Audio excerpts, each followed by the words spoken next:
Again, as Kim said, there's more information about that on our website, on the Water Atlas. So feel free to contact her or look there if you would like to get more information on that initiative. So now I'm going to turn it over to Lizanne Garcia from the Southwest Florida Water Management District, who's going to share with us about the SWIM plan. Lizanne, are you on the line? Yes, thank you, Jennifer. Great. Good afternoon, and thank you for inviting me to present today. My name is Lizanne Garcia, and I'm a lead project manager with the SWIM program of the Southwest Florida Water Management District, and I work in the Surface Water Improvement and Management Program, or SWIM program. I will be referring to our district today as SWFWMD to avoid any confusion with the South Florida Water Management District, because we do share a boundary in the Charlotte Harbor area. I have been working with CHNEP since about 2004 as SWFWMD's project manager for the annual cooperative agreements that provide funding for the work plans, and I have served as SWFWMD's representative on the Technical Advisory Committee. I am the project manager for this update of the Charlotte Harbor SWIM plan, and I have worked with a team of scientists that includes Dr. Chris Anastasio, who you heard from earlier about seagrass mapping within SWFWMD. He is our chief water quality scientist, as he mentioned. I've also worked with Dr. Dave Tomasco and his colleagues at ESA, our consultants for the project. My objective here today is to provide an overview of the May 2020 draft Charlotte Harbor SWIM plan and to share with you where we are in the process for developing and approving the plan. Next slide, please. Before I start with an overview of the SWIM plan, I want to provide you with some information about the state's water management districts. SWFWMD is one of 5 water management districts shown here in dark blue. Our boundaries extend from Levy County in the north to Charlotte County in the south. The mission of SWFWMD is to protect water resources, to minimize flood risks, and to ensure the public's water needs are met. All water management districts receive their authority from Chapter 373 and other chapters of the Florida statutes. In 1987, the state legislature created the SWIM Act, or Surface Water Improvement and Management Act. This legislation and Section 373-453 of the Florida statutes provides direction to the water management districts for developing SWIM priority lists and preparation of SWIM plans to protect and restore those priority water bodies. To our south is the South Florida Water Management District, and as you will see in a later slide, the southern portion of Charlotte Harbor and its watershed are within the South Florida Water Management District. Next slide, please. This slide shows the outline we are following for developing SWIM plans for our SWIM priority bays and estuaries. Within SWFWMD boundaries, there are 3 major estuaries, and they are all within a National Estuary Program, or NEP, as Jennifer spoke about earlier. In addition to Charlotte Harbor, Tampa Bay and Sarasota Bay are also SWFWMD SWIM priority water bodies. In February 2018, SWFWMD hired ESA as our consultant to assist with development of the Charlotte Harbor SWIM plan. Dr. David Tomasco of ESA previously worked for SWFWMD and was responsible for the last update of the SWIM plan prepared in 2000. He has extensive experience in estuarine water quality and seagrass ecology.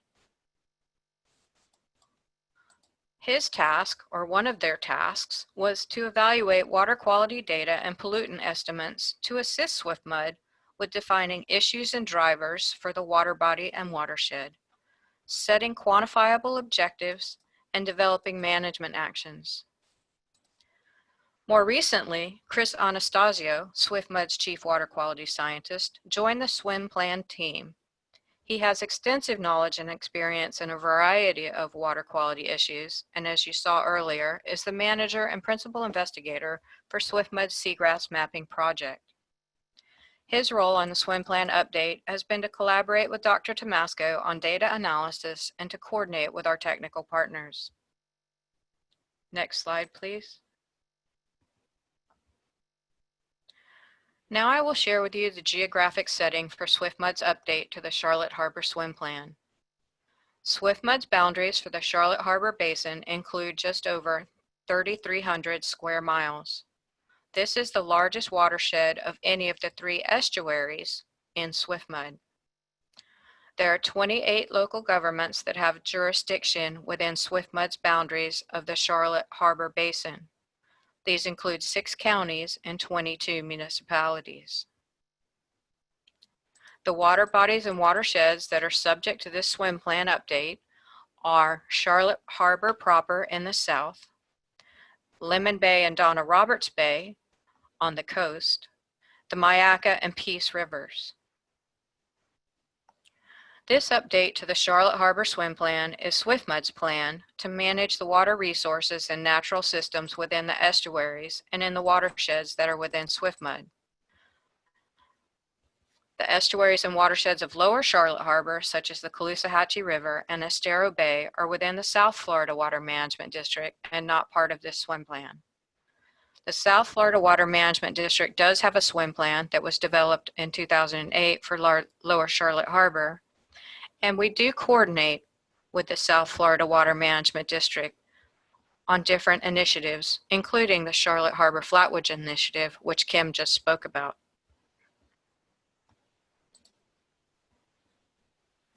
Next slide, please. Charlotte Harbor has a long history as a SWFMUD swim priority water body. It was included on SWFMUD's priority water body list in 1988 due to its significance as an environmental resource in need of protection and preservation. The first swim plan was developed in 1993 and focused on projects and studies to characterize the health of the water body. The 2000 plan update was prepared in large part by Dr. Dave Tomasco while he was a SWFMUD employee. Under his authorship, the need to expand SWFMUD's boundaries to include Lemon Bay and Donna and Roberts Bay was identified. This not only addressed the connectivity of Lemon Bay and Donna Roberts Bay to Charlotte Harbor, it made the boundaries consistent with CHNEP's CCMP boundaries within the SWFMUD. The 2020 plan update is consistent with the most recent CHNEP CCMP update in that the 3 major focus areas of the swim plan include water quality, hydrologic restoration, and natural systems.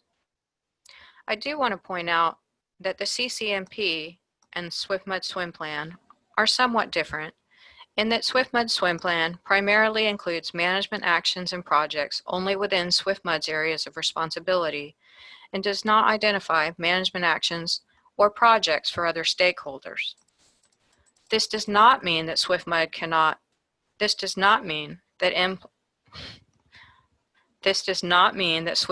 implement all the actions in this plan without the support of stakeholders within the watershed. On the contrary, successful implementation of the plan does require coordination and cooperation with the many federal, state, and local government resource managers and other stakeholders in the watershed. Next slide, please.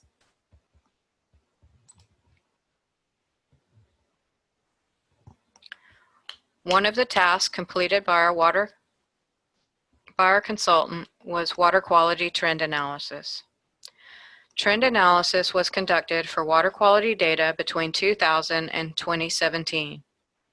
There was no evidence of degrading water clarity in Charlotte Harbor, Lemon Bay, and Tidal Peace and Myakka rivers. These data indicated that there were no increasing trends in total nitrogen for any segments other than Lemon Bay. Except for Lemon Bay, the results of the trend analysis suggested that water quality for the 17-year period was either non-trending or trending toward improvements across the region. Next slide, please.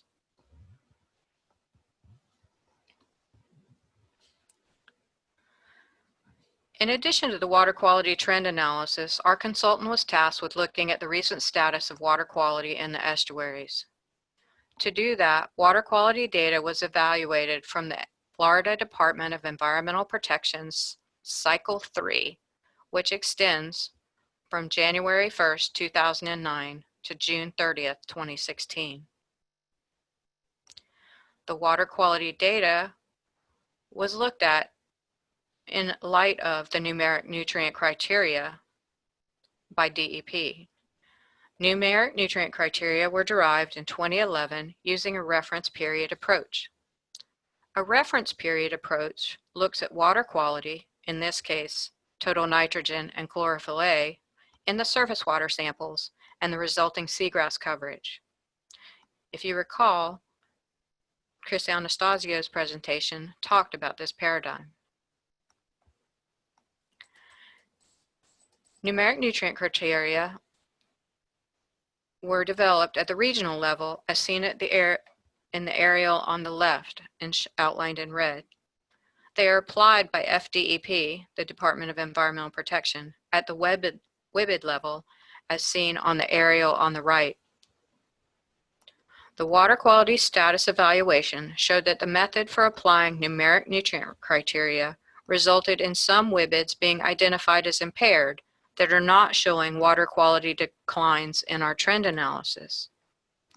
For example, the WIBIDs in red and purple on the right aerial are deemed impaired, but not showing a degrading trend in water quality. SWFWMD believes that this difference has to do with the discrepancy or difference between the methods for development and application of the numeric nutrient criteria.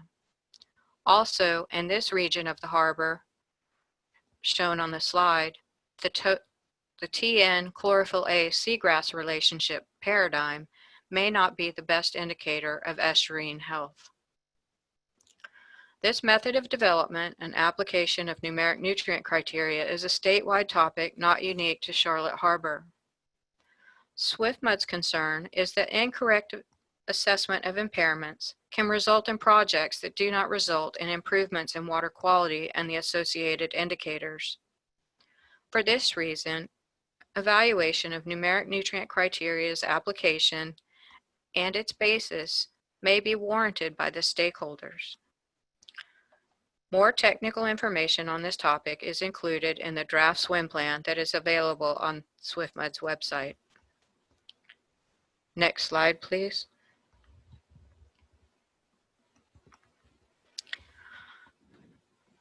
In addition to the water quality status and trends analysis, our consultant looked at an update to the pollutant loading model that was done for the gauged Peace River watershed, using the same locations and same methods as were used 20 years ago.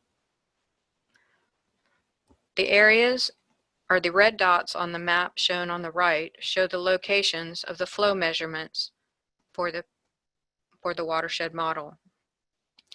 Comparison of total nitrogen loadings for the Peace River and its tributaries for the period 2009 to 2015 was made to the model for the same period, or for the period between 1985 to 1992, and this showed less than a 5% increase in the total nitrogen loads per year.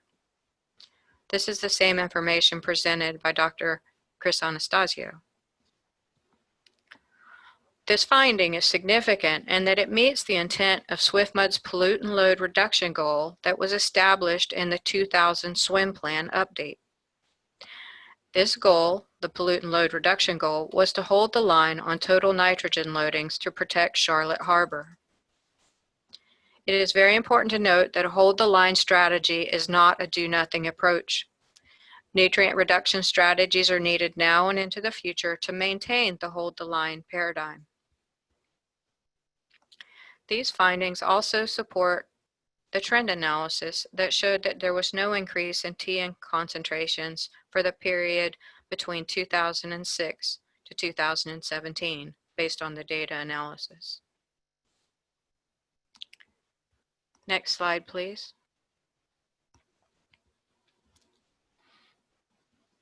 We presented the findings of the Water Quality Status and Trends to the CHNEP Technical Advisory Committee, or TAC, in April 2018. And when we came back to the TAC in December 2018, we had expected to be close to completing a draft of the swim plan.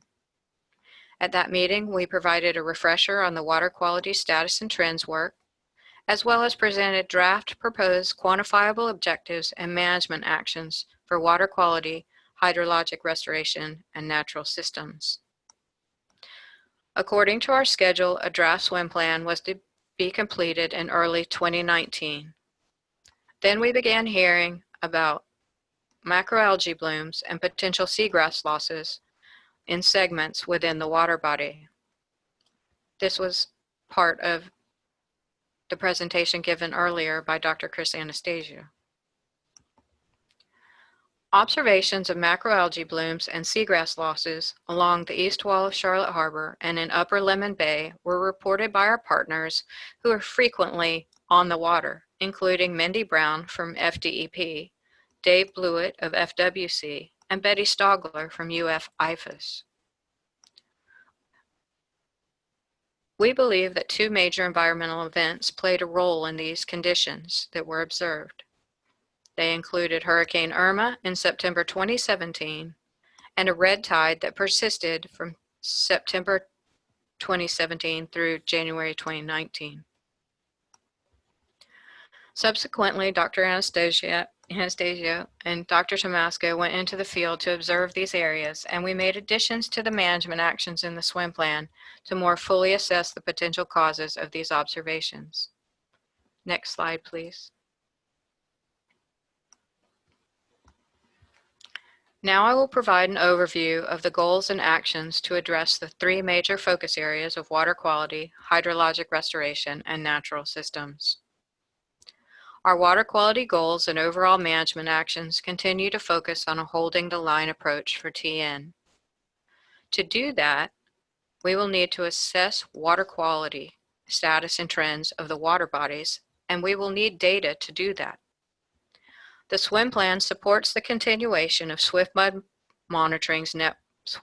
monitoring network, which includes water quality, rainfall, and flows for the tributaries within the Peace and Myakka watersheds.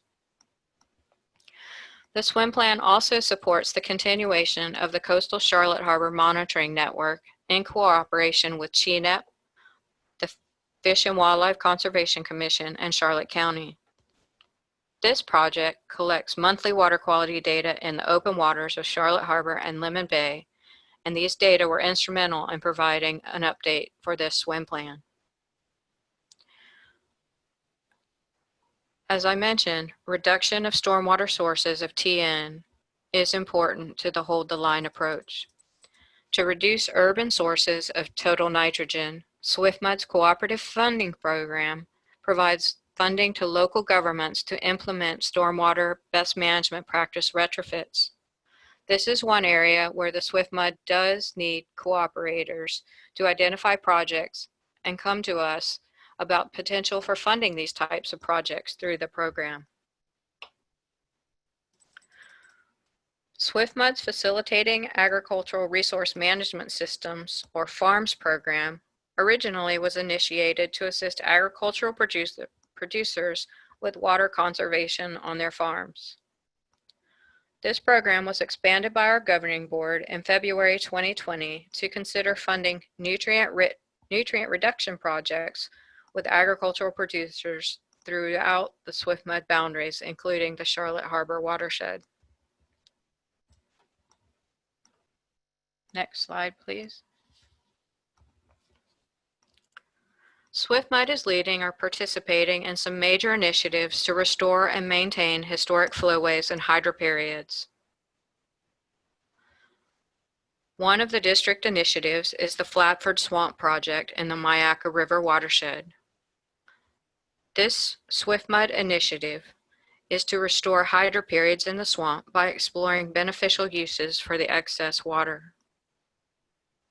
The Donna Bay project is a cooperative project with Sarasota County to reduce excess flows to Donna Bay. SWFMUD, as Kim mentioned, has been participating in the Charlotte Harbor Flatwoods Initiative Stakeholders Group since about 2014. Our efforts have primarily related to assistance with data collection and have included acquisition of LIDAR data for the project area. More recently, we are assisting the CHNEP with funding for data collection to support the modeling tool that was mentioned by Kim Fikowski to evaluate options to restore hydrology within this area.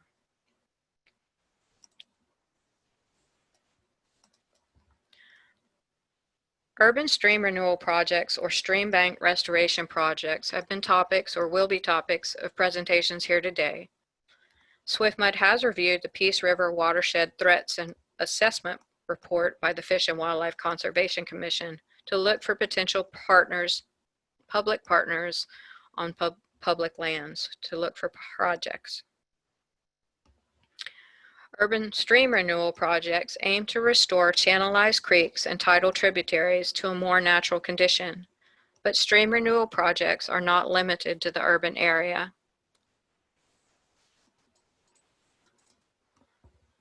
SWFWMD is currently working with Sarasota County on the Alligator Creek in-stream restoration project to design, permit, and construct tidal creek habitat, including restoration of the historic flow path, non-native vegetation removal, and native plantings within the Alligator Creek unit of that area. Much of the Charlotte Harbor watershed is within SWFWMD's Southern Water Use Caution Area, or SWUCA. The SWUCA recovery strategy was approved in 2006 to provide a plan for reducing the rate of saltwater intrusion and restoring flows in the upper Peace River while ensuring sufficient water supplies.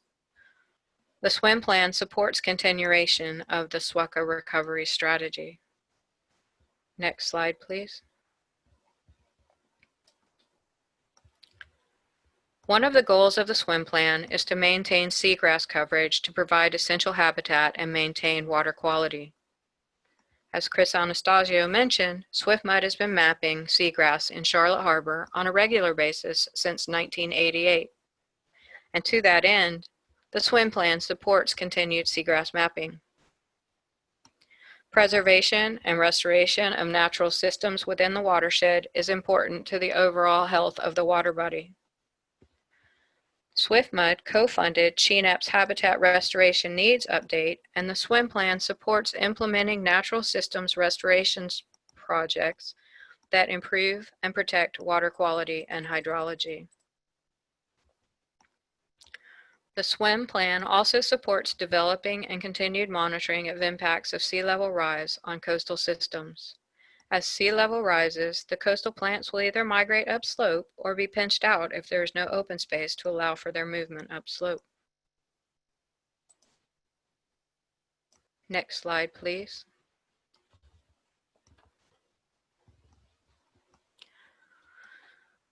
Now I want to share with you where we are in the process and where we have been, and go over the next steps in the process. During development of the draft SWIM plan, SWFWMD has provided presentations to the CHNEP TAC 3 times and to SWFWMD's Environmental Advisor Committee. Most recently, we held a public workshop virtually due to the COVID-19 issues on May 26th, which was advertised on our website, the Florida Administrative Register, and newspapers in the watershed. CHNEP also emailed this information to the management conference. Comments received as of May 29, 2020 are being considered for incorporation in the final draft that is scheduled to go before the governing board on June 23, 2020. There will be an opportunity at the governing board meeting to provide public comment. At the governing board meeting, staff are asking for authorization to send the final draft plan to the DEP and other state agencies and local governments for their review and comment. Once we receive comments, we will address them and prepare a final SWIM plan for governing board approval, which is not expected to occur until early fall. Next slide, please.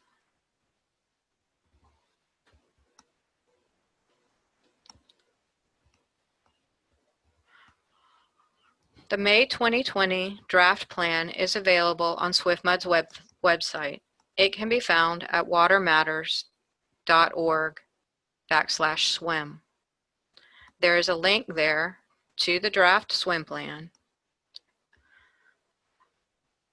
As I mentioned in the previous slide, we are reviewing the comments received by May 29th and working on an update to that plan.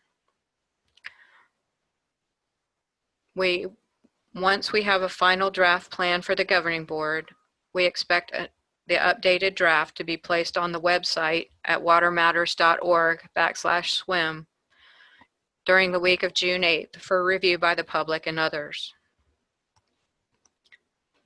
Next slide.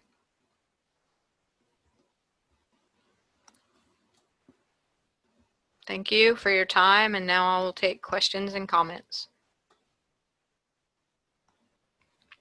Well, great. Thank you very much, Lizanne. And if you want to go right into the questions, we have about 4 minutes.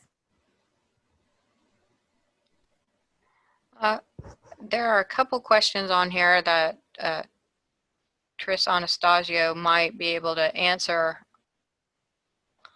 Let me see. Aerial seagrass maps will be available in early 2021. That's the response to when the most recent aerial data mentioned here will be available to the stakeholders. So 2021.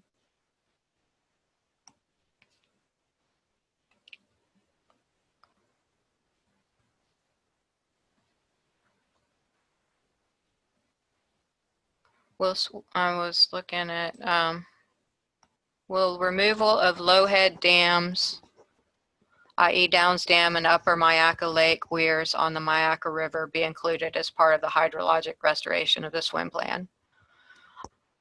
I don't recall if those particular projects are called out in the swim plan. I want to say they are, but they are on our radar. So yes, we are looking at that, and those projects are being worked on by the district and our partners.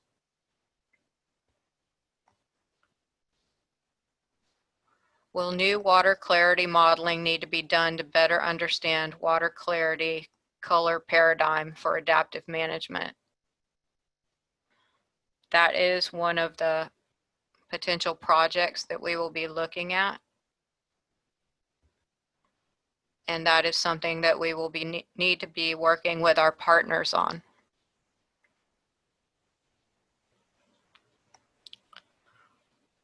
Just a general comment, there seems to be a constant push and pull between engineers wanting to continue to maintain channelized creeks and channels in urban areas for flood control, and biologists wanting to restore urban streams to more, can you scroll down? To more natural areas. This particular comment is definitely one that the Water Management District has to consider, as flood control is an area of responsibility for the district. So all of our projects have to consider whether or not flood control is being impacted by the stream restoration projects. Will SWFMD begin to track macroalgae during ground truthing efforts? Yes, macroalgae is documented during the field verification phase of the seagrass mapping, and it has been. It's been something that has been occurring. Can the public submit comment to the swim plan? We are taking comments. You can submit comments on the draft that exists on our webpage to swim plan update at watermatters.org. Well, with that, Lizanne, thank you very much. We are out of time, so we're going to have to move on to the next presentation. But again, You have Lausanne's contact information in the proceedings document at the CHNEP.org website. So feel free to reach out to her directly if you have any further questions. With that, I'm going to turn it on to our next presenter.